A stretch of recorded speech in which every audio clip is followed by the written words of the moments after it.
series ng Mavericks tsaka Clippers, tinapos na ng Mavs ang serye sa Game 6, winning the game 114-101.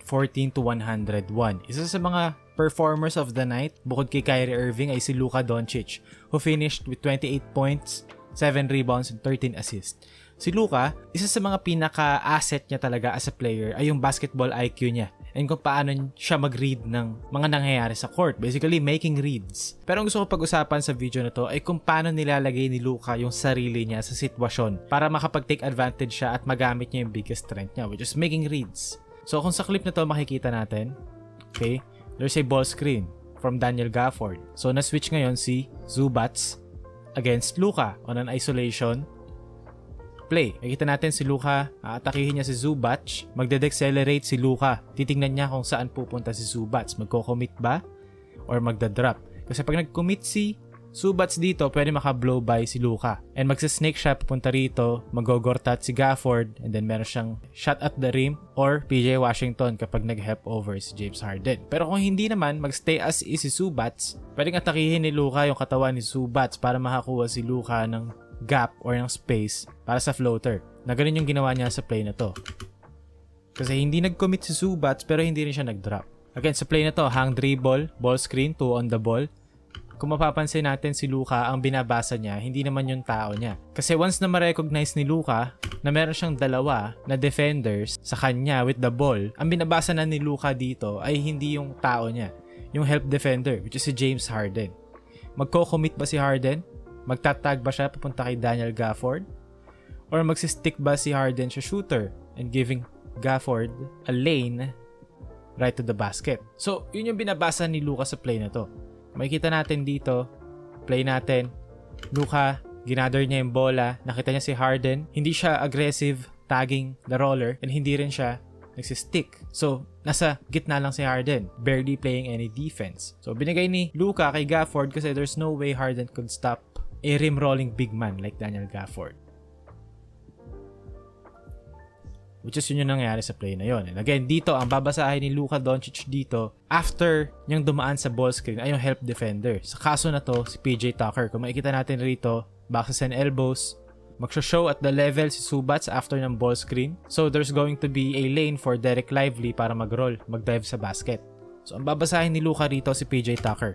Nakita niya, si PJ Tucker nandito, sa may paint, therefore open si PJ Washington, and if ever makapag-close out si PJ Tucker, it's a long close out na pwedeng atakihin ni Washington off the dribble, which is yun yung ginawa niya sa play na to, and they drew a foul. Dito naman, post-up scenario. Instead na magmadali si Luka, alam niya meron siya 15 seconds sa shot clock, and kumuha siya ng posisyon para mabasa niya yung court. Kung makikita natin dito, humarap siya sa play, ayan, and then pagkaharap niya sa play, ang binabasa niya rito sa play na to, after niyang ma-recognize si Paul George, tinatag dito si Derek Lively, which is cancel out na natin to.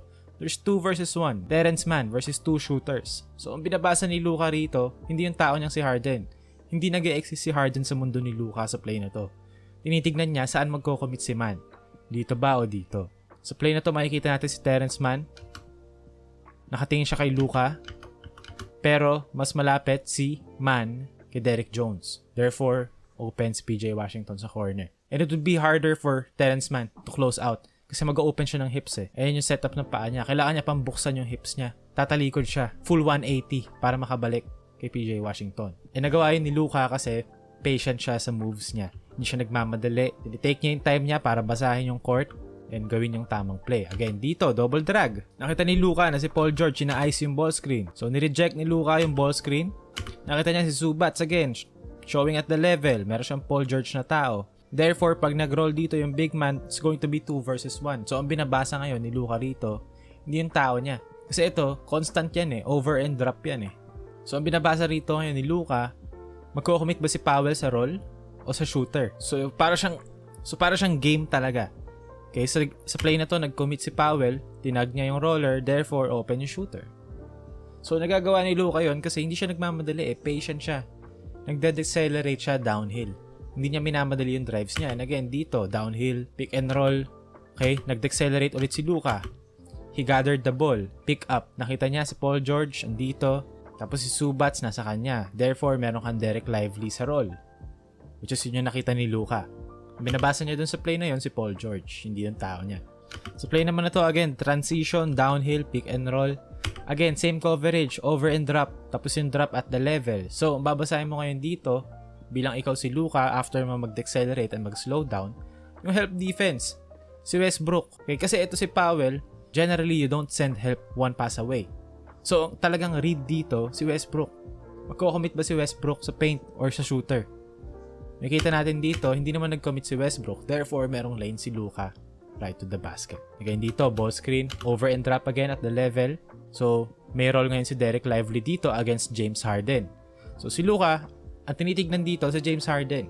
Magko-commit ba si Harden sa role ni Lively or kay Kyrie Irving sa shooter? Nakita ni Luka na hindi nag-commit si Harden. And kahit na mag-commit pa si Harden, hindi niya kaya yung role ni Derek Lively to contain one-on-one. Nakita ni Luka, basket. So, yun yung ginagawa ni Luka. Hindi siya nagmamadali. He takes his time. Binabasa niya yung court.